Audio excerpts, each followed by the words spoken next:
ಏನಪ್ಪ ನೀನು ಯೂತ್ಸು, ಬೇರೆಯವ್ರಿಗೆ ಹೇಳಬೇಕು ನೀವು ಆರೋಗ್ಯನ ಹೇಗೆ ಕಾಪಾಡ್ಕೋಬೇಕು ಅಂತ. ಅದು ಬಿಟ್ಟು ನೀವೇ ಊಟ ಮಾಡದೆ ಇಷ್ಟು ದಿವಸ ಇದ್ದೀರಿ ಅಂದರೆ, ನೀರು ಕೂಡ ಕುಡಿದೆ, ಏನಕ್ಕೆ ಹೀಗೆ ಮಾಡಿದೆ? ಪುಣ್ಯ ಯಾರೋ ಬಂದು ನೋಡಿದ್ದಕ್ಕಾಯ್ತು. ಇನ್ನೊಂದು ದಿನ ಹೀಗೆ ಇದ್ದಿದ್ರೆ ಯಮಲೋಕಕ್ಕೆ ಹೋಗಿರ್ತಿದ್ದೆ ಗೊತ್ತಾ? ಪ್ರಭಾಕರಣ್ಣ, ಸುಮ್ಮನೆ ಯಾರು ಇರಿ, ಮತ್ತು ಮಾತಾಡಬೇಡಿ ಜಾಸ್ತಿ. ಅದು ಯಾವ ಥರನ್ರಿ ಅದು? ಎಷ್ಟು ರೂಮ್ ಅದಾವ ಅದ್ರಲ್ಲಿ ಬೇಕಾತಲ್ಲ. ಒಂದು ಸ್ವಲ್ಪ ಒಳಗೆ ಇಣಕಿದ್ರೆ ಗೊತ್ತಾಗ್ತದೆ ಇವನು ಕೂತಿದ್ದು. ನೀವು ನಾನು ನೋಡಲೇ ಇಲ್ಲ ಅಂತ ಹೇಳ್ತಿರಲ್ಲ, ಅದು ಹೆಂಗೆ? ನಂಗೆ ಯಾಕೋ ಬಲವಾಗಿ ಡೌಟ್ ಬರ್ತದೆ, ನೀವು ನೋಡಿದ್ರು ನೋಡದೇ ಇದ್ದವ್ರ ಥರ ಸುಮ್ಮನೆ ಇದ್ರಾ ಅಂತ. ಏನು ಮಾಡಬೇಕು ಅಂತ ಮಾಡಿದ್ಯೋ? ಏನು ಸಾಧಿಸ್ಬೇಕು ಅಂತ ಮಾಡಿದ್ದೆ? ಊಟ ತಿಂಡಿ ಏನೂ ಮಾಡದೆ ಒಂದೇ ಕಡೆ ಕೂತಿದ್ದು, ಅದು ಕತ್ಲೆ ಕೋಣೆಯಲ್ಲಿ. ಏನು ಮಾಡಬೇಕು ಅಂದ್ಕೊಂಡಿದ್ದೆ? ಮಾಡೋದೇನೂ ಇಲ್ಲ, ನನಗೆ ಏನು ಮಾಡಬೇಕು ಅಂತಲೇ ಗೊತ್ತಾಗಿರಲ್ಲ. ಅದಕ್ಕೆ ಸುಮ್ಮನೆ ಇದ್ದೆ, ಮೊಬೈಲ್ ಸ್ವಿಚ್ ಆಫ್ ಮಾಡಿಕೊಂಡು. ಒಂದು ಸ್ವಲ್ಪ ಹೊತ್ತು ನಿದ್ರೆ ಬಂದಿತ್ತು, ಆಮೇಲೆ ಮತ್ತೆ ಎಚ್ಚರ ಆಗ್ತಿತ್ತು. ಏನು ಮಾಡೋದು ಅಂತ ಗೊತ್ತಾಗದೆ ಮತ್ತಲ್ಲೇ ಮಲಗ್ತಿದ್ದೆ. ಹೊರಗೆ ಬಂದರೆ ಏನಾಗುತ್ತೋ ಅನ್ನೋ ಭಯ ಇತ್ತು. ಯಾಕೆ ಭಯ ಪಡಬೇಕು? ಭಯ ಯಾಕೆ ಆಗಬೇಕು? ಮನೆ ಇದೆ, ಅಪ್ಪ ಅಮ್ಮ ಇದ್ದಾರೆ, ಒಳ್ಳೆ ಫ್ರೆಂಡ್ಸ್ ಇದ್ದಾರೆ ಅಂತಾರೆ. ಮತ್ತೇನು ಬೇಕಿತ್ತು? ಭಯ ಯಾಕೆ ನಿಂಗೆ? ನಾನು ಸ್ವಲ್ಪ ಸಾಲ ಮಾಡಿಕೊಂಡಿದ್ದೆ, ಅದೇ ಫೋನು ಪದೇ ಪದೇ ಬರ್ತಿತ್ತು.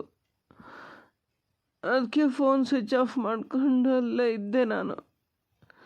ನಿನ್ನೆ ಒಂದೇ ದಿನ ರಾತ್ರಿ ಎಲ್ಲ ಅಲ್ಲೇ ಇದ್ದೆ ಅಷ್ಟೆ.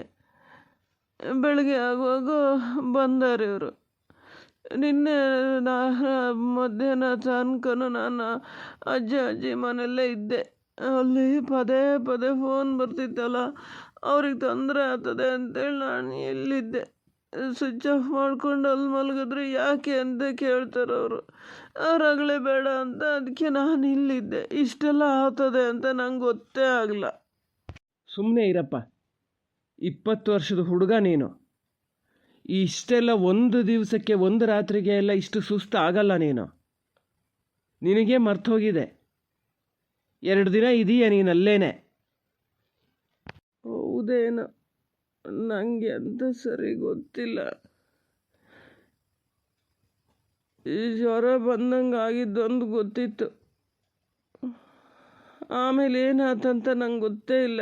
ಈಗ ಇಲ್ಲಿ ಬಂದ ಮೇಲೆ ಗೊತ್ತಾಗಿದ್ದು. ಎಂತ ಆತ ಮಗನೇ, ಎಂತ ಆತ?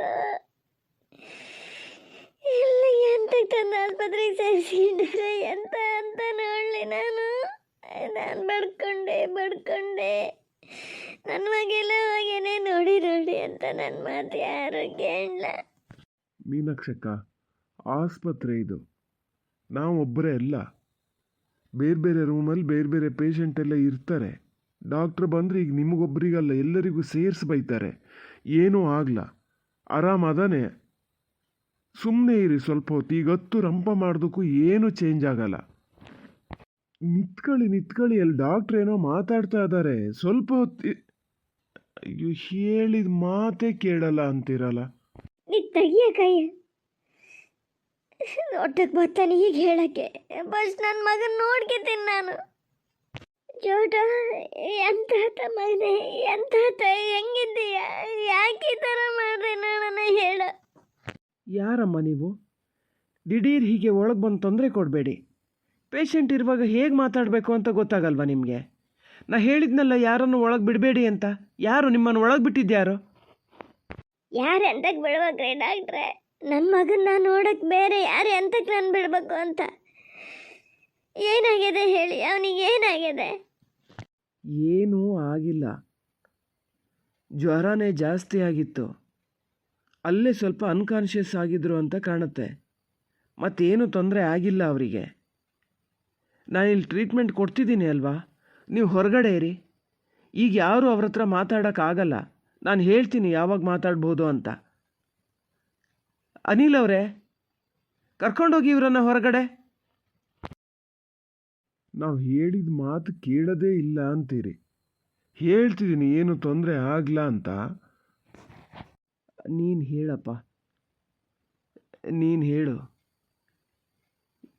ಏನಾದರೂ ಸೂಸೈಡ್ ಅಟೆಂಪ್ಟ್ ಮಾಡಬೇಕು ಅಂತ ಹಾಗೇನಾದರೂ ಯೋಚನೆ ಮಾಡ್ಕೊಂಡಿದ್ಯಾ? ಕೆಲವೊಬ್ಬರಿಗೆ ಹಾಗೆ ಯೋಚನೆ ಮಾಡಿದಾಗಲೂ ತುಂಬ ಭಯಕ್ಕೂ ಜ್ವರ ಬಂದುಬಿಡುತ್ತೆ. ಏನಾಗುತ್ತೆ ಅಂತಲೇ ಗೊತ್ತಾಗಲ್ಲ. ಆ ಥರ ಏನಾದರೂ ಯೋಚನೆ ಮಾಡಿದ್ದೀಯಾ ಅಂದರೆ ಯಾಕೆ? ಎಲ್ಲ ಹೇಳು ನನ್ನ ಹತ್ರ. ಬೇರೆ ಏನಾದರೂ ಎಕ್ಸ್ಟ್ರಾ ಟ್ರೀಟ್ಮೆಂಟ್ ಬೇಕು ಅಂದರೆ ಕೊಡೋಕ್ಕಾಗತ್ತೆ, ಇಲ್ಲ ಆಗಲ್ಲ, ಬೇರೆ ಕಡೆ ಹೋಗ್ಬಹುದು. ಆ ಥರ ಏನಾದರೂ ಯೋಚನೆ ಮಾಡಿದ್ಯಾ? ಒಂದು ಸತಿ ಅನಿಸಿತ್ತು ಹಾಗೆ. ಇನ್ನೆಂತ ಮಾಡೋದು? ದುಡ್ಡೆಲ್ಲ ಹೊಂದ್ಸೋಕ್ಕಾಗಲ್ಲ. ಈಗ ಯಾರು ಕೊಡೋರು ಇಲ್ಲ, ಹಾಗೆ ಮಾಡಬೇಕು ಅಂತ ನಾನು ಯೋಚನೆ ಮಾಡಿದ್ದೆ ಅಷ್ಟೇ. ತಲೆಯಲ್ಲಿ ಒಂದ್ಸತಿ ಯೋಚನೆ ಮಾಡಿದ್ದೆ ಅಷ್ಟೇ. ಅಂದರೆ ಅಲ್ಲಿ ಏನಾದರೂ ವ್ಯವಸ್ಥೆ ಇದ್ದರೆ ನೀನು ಹಾಗೆ ಮಾಡಬೇಕು ಅಂದ್ಕೊಂಡೆ. ಅವಾಗ ಭಾಳ ಭಯ ಆಯಿತಾ ನಿನಗೆ? ಜೋರು ಮೈ ಎಲ್ಲ ನಡ್ಗಕ್ಕೆ ಶುರು ಆಯ್ತು ಭಯಕ್ಕೆ. ಅದಕ್ಕೆ ಅಲ್ಲೇ ಕೂತಿದ್ದೆ. ರಾತ್ರಿ ಆಯ್ತು, ರಾತ್ರಿನೂ ಮನೆಗೆ ಹೋಗ್ಬೇಕು ಅಂತ ಅನ್ನಿಸ್ಲ ನನಗೆ. ಆಮೇಲೆ ಏನಾಯ್ತೋ ಗೊತ್ತಿಲ್ಲ. ಆಮೇಲೆ ಏನಾಗಿದೆ ಅಂತ ನಮಗೆ ಗೊತ್ತಾಗಿದೆ. ಆದರೆ ಒಂದು ಕೇಳಿಸ್ಕೊ, ಆತ್ಮಹತ್ಯೆ ಮಾಡ್ಕೋಬೇಕು ಅಂತ ಯೋಚನೆ ಮಾಡೋದು ಕೂಡ ಅಪರಾಧನೇ, ಗೊತ್ತಾ? ನಾಚಿಕೆ ಆಗಲ್ವಾ ನಿನಗೆ? ಇನ್ನೂ ಕಾಲು ಭಾಗ ಕೂಡ ಕಳೆದಿಲ್ಲ ನಿನ್ನ ಜೀವಮಾನದಲ್ಲಿ. ಏನು ಬೇಕಾದರೂ ಸಾಧಿಸ್ಬೋದು. ಸಾಲ ಮಾಡಿದೆಯೇ ಏನೋ, ಯಾಕೆ ಮಾಡಿಯೇ ಏನೋ, ಅವನ್ನೆಲ್ಲ ನಿನಗೆ ಕ್ವಶನ್ ಮಾಡಲಿಕ್ಕೆ ಹೋಗಲ್ಲ ನಾನು. ಆದರೆ ಅದನ್ನು ತೀರ್ಸಕ್ಕೆ ಬೇಕಾದಷ್ಟು ದಾರಿ ಇರುತ್ತೆ. ಹೀಗೆ ಯೋಚನೆ ಮಾಡೋ ಬದಲು ನಿನ್ನ ಅಪ್ಪ ಅಮ್ಮ ಇದ್ದರು, ಅವ್ರ ಹತ್ರ ಕೇಳ್ಬೋದಿತ್ತು. ಒಂದು ಸ್ವಲ್ಪ ಬೈತಿದ್ರು, ಹೊಡೆದ್ರೆ ಅಲ್ಲಿಗೆ ಮುಗಿದು ಹೋಗ್ತಿತ್ತು. ಅದು ಏನೋ ಒಂದು ಆಗ್ತಿತ್ತು. ಅವರಿಗೆಲ್ಲ ಹೇಳ್ದೆ ಮುಚ್ಚಾಕಿಡಕ್ಕೆ ಹೋದೆ ನೀನು. ಅನಿಲ ನನ್ನ ಫ್ರೆಂಡು ಅಂತೀಯ, ಅವ್ರ ಹತ್ರ ಹೇಳ್ಬೋದಿತ್ತಲ್ಲ, ಯಾಕೆ ಹೇಳಿಲ್ಲ ನೀನು?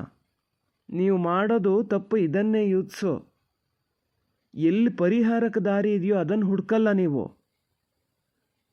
ಮೊದಲು ಏನು ಮಾಡಬೇಕೋ ಅದನ್ನು ಮಾಡ್ಕೊಂಡು ಬಿಡ್ತೀರಿ, ಯಾರಿಗೂ ಕೇಳದೆ. ಆಮೇಲೆ ಸರಿಪಡಿಸುವಾಗಲೂ ಯಾರ ಹತ್ರನಾರು ಕೇಳೋಣ, ಬೈಸ್ಕೊಳ್ಳೋಣ, ಅದನ್ನು ಯೋಚನೆ ಮಾಡಲ್ಲ. ಎಂತ ಆಗ್ಯದ ಮರೆಯ ಅವನಿಲ್ಲ. ಹೇಳ, ನೀನಾರು ಹೇಳಿ. ನಿಸಗಿಸ ಕೊಡ್ತಾನ. ಏನಾಗಿತ್ತಂತ ಅವನಿಗೆ? 2 ದಿನ ಅದು ಎಲ್ಲಿದ್ದ, ಏನಾಗಿತ್ತ? ಹಂಗಾರು ಅಂಗಡಿ ರೂಮಲ್ಲಿ ಇದ್ದಿದ್ದೀವಿ, ಅವನಿಗೆ ಗೊತ್ತಾಗದೆ ಇದ್ದಿದ್ದೆ. ಹಂಗೆ ನೋಡಲ್ಲಿ ಇತ್ತಾನಲ್ಲ ತಲೆ ತೆಗೆಸ್ಕೊಂಡು. ಸತ್ಯ ಹೇಳ, ನೀನೇ ಏನೋ ಮಾಡಿಯೇ ಏನೋ, ಗೊತ್ತಿದ್ದು ಗೊತ್ತಿಲ್ಲದ ಅವನಂಗಿದ್ದೆ ಏನೋ. ದೇವರು ಆ ಮುದ್ರ ಸ್ವಾಮಿಗೊಂದು ಹೇಳ್ಕೊಂಡಿದ್ದೆ ನಾನು. ಅವನೇ ಕಾಪಾಡ್ಕೊಟ್ಟಿದ್ದು. ದಿನ ಹೋತಾನೆ ಇದ್ದೀಯ, ಯಾಕೆ ಬರಲ್ಲ ಅಂತ ಒಂದು ಮನೆಗೆ ಫೋನ್ ಮಾಡಿ ಕೇಳ್ಬೋದಿತ್ತ? ಅದು ಅಲ್ಲ, ಹಂಗಾರೆ ಆಚೆ ರೂಮಲ್ಲಿ ಇದ್ದಿದ್ದು ನಂಗೆ ಕಾಣ್ಲ ಅಂತ ಹೇಳ್ತೀಯಲ್ಲ. ಅಲ್ಲಿಗೆ ಒಂಚೂರು ಕಾಲೇ ಹಿಡ್ದಿದ್ಮೇಲೆ ನೀ ಎಂತಕ್ಕೆ ಹೋಗೋದು ಅಲ್ಲಿಗೆ? ಸತ್ಯ ಬಾಯಿ ಬಿಟ್ರು ಅಂದಾತು. ಎಲ್ಲರೂ ಮಂಡಿಗೆ ಪೆಟ್ಟು ಬೀಳಂಗೆ ಹೊಡೆದ್ಗಿಡ್ದೀಯ ಹೆಂಗೆ ನನ್ನ ಮಗಿಗೆ? ಮೀನಾಕ್ಷಕ್ಕ, ಆ ಥರ ಎಲ್ಲ ಏನೂ ಆಗಲ್ಲ. ಜ್ವರ ಜಾಸ್ತಿ ಆಗಿ ರಾತ್ರಿ ಎಲ್ಲ ಅಲ್ಲೇ ಇದ್ನಲ್ಲ, ಅಲ್ಲೇ ಸ್ವಲ್ಪ ಪ್ರಜ್ಞೆ ತಪ್ಪದಂಗೆ ಆಗಿತ್ತು. ಇವತ್ತೀಗ ಹೋಗಿ ನೋಡ್ಯಾರೆ, ಸಿಕ್ಕಿದಕ್ಕೂ ಕರ್ಕೊಬಂದು ಇಲ್ಲಿ ಆಸ್ಪತ್ರೆಗೆ ಸೇರಿಸಿವಿ. ಜ್ವರ ಇಳಿದ್ಮೇಲೆ ಎಲ್ಲ ಸರಿ ಆಗ್ತದೆ. ನೀವು ಮತ್ತೆ ಸುಮ್ಮನೆ ಟೆನ್ಷನ್ ಮಾಡ್ಕೋಬೇಡಿ. ಈಗಷ್ಟೇ ಒಂದ್ಸರಿ ಡಾಕ್ಟ್ರು ಬೈದಿದ್ದು ನೋಡ್ಲ ನೀವು? ಬರೀ ಜ್ವರಕ್ಕಾದ್ರೆ ಇಷ್ಟೊತ್ತು ಡಾಕ್ಟ್ರೆ ಅಂತ ಮಾಡ್ತಾ ಇದ್ದಾರಲ್ಲಿ. ಬರೀ ಜ್ವರಕ್ಕಾದ್ರೆ ಯಾಕೆ ಇಷ್ಟು ಇದು ಮಾಡ್ತಾರೆ ಏನ್ರೆ? ಸುಮ್ಮನೆ ನಿಂತಿರಲ್ಲ ಬರೀ. ಡಾಕ್ಟರ್ ಕರೀರಿ ಎಂತ ಅಂತ ಅಂಜಿ ಸಸತ್ರ ಕೇಳಿ ಮಾರ. ಬೇರೆ ಯಾವ್ದಾರು ಆಸ್ಪತ್ರೆಗೆ ಕರ್ಕೊಂಡು ಹೋಗ್ಬೇಕು ಅಂದರೆ ಕರ್ಕೊಂಡು ಹೋಗೋಣ. ದುಡ್ಡಿನ ಮಕ್ಕ ನೋಡಬೇಡಿ, ನಾ ಎಲ್ಲರ ದುಡ್ಡು ಹೊಂದಿಸ್ತೀನಿ. ಪಾಪಣ್ಣ, ಏನು ಮಾಡೋಣ? ಹೋಗಿ ಮಾತಾಡ್ಸೋಣ. ಈ ಟೈಮಲ್ಲಿ ಮಾತಾಡಿಸ್ದೇ ಇದ್ರೆ ಸರಿ ಆಗಲ್ಲ ಮಾರ್ರ. ನಮ್ಮನ್ನು ಮನುಷ್ಯರು ಅಂತಾರನ್ರಿ. ಮಕ್ಕಳು ಅನ್ನೋದು ಎಲ್ಲರಿಗೂ ಹೆಚ್ಚಲ್ಲ. ಅನಿಲ, ನೀವು ಹೋಗಿ ಮಾತಾಡ್ಸೋದಾರು ಮಾತಾಡ್ಸು, ನನ್ನ ಮಾತ್ರ ಕರಿಬೇಡ. ನೀವು ಹೋಗಿ ಮಾತಾಡ್ಸು, ಹೋಗು. ಈಗ ನೆಕ್ಸ್ಟ್ ಏನು ಮಾಡಬೇಕು ಅಂತ ಯೋಚನೆ ಬರ್ತಿದೆ ನಿನ್ನ ತಲೆಯಲ್ಲಿ. ಸುಳ್ಳೇ ಹೇಳಬೇಕು ಅಂತನಾ? ಅದೇ ನಂಗೆ ಗೊತ್ತಾಗ್ತಿಲ್ಲ. ಮತ್ತಂಗೆ ಭಯ ಶುರುವಾಗ್ತದೆ ನನಗೆ. ಅದನ್ನು ಯೋಚನೆ ಮಾಡಿದ್ರೆ ಭಯ ಆಗ್ತದೆ. ಸಾಲ ತೀರಿಸ್ಬೇಕು ಹೆಂಗೆ ಅಂತ ಗೊತ್ತಿಲ್ಲ. ಎಷ್ಟಿದೆ ಸಾಲ? ಒಂದು ಅಂದಾಜು ಒಂದು 2-3 ಲಕ್ಷ ಇರ್ಬೋದಾ?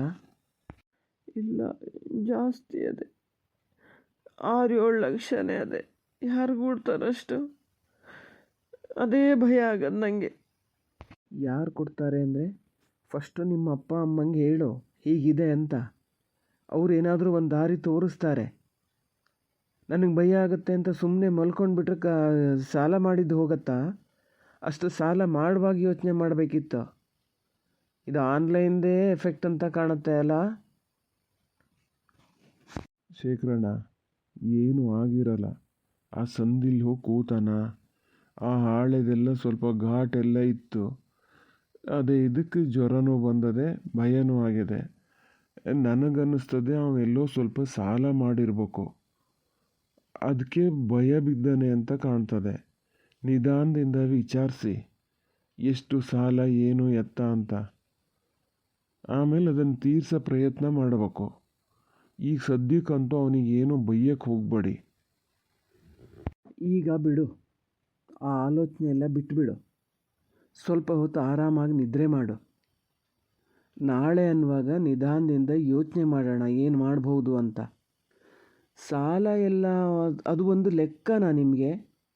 ಈ ವಯಸ್ಸಿನ ಮಕ್ಕಳಿಗೆ ತೀರಿಸಿದ್ರೆ ಆಯಿತು ಬಿಡು. ಆದರೆ ಅದಕ್ಕೆ ಜಾಸ್ತಿ ಟೈಮ್ ಇಲ್ಲ. ಇನ್ನೊಂದು ದಿನದಲ್ಲೇ ಕಟ್ಟಿಬಿಡ್ಬೇಕು ಅದನ್ನು, ಇಲ್ಲಿದ್ರೆ ಪೊಲೀಸ್ ಕೇಸ್ ಆಗುತ್ತದು. ಈಗ ಯೋಚನೆ ಮಾಡು, ಪೊಲೀಸ್ ಕೇಸ್ ಆಗುತ್ತೆ ಅಂತ. ಅದ್ರ ಮೊದಲಲ್ಲೆಲ್ಲ ಕೊಟ್ಟಿರ್ತಾರೆ, ಅದನ್ನು ನೋಡಿರಲ್ವ ನೀನು? ಅದ್ರ ಪರಿಣಾಮ ಏನೇನಾಗುತ್ತೆ ಅಂತ. ಆಡಬೇಕಿದ್ರೆ ಮೊದಲು ಅದನ್ನು ನೋಡ್ಕೋಬೇಕು ತಾನೇ.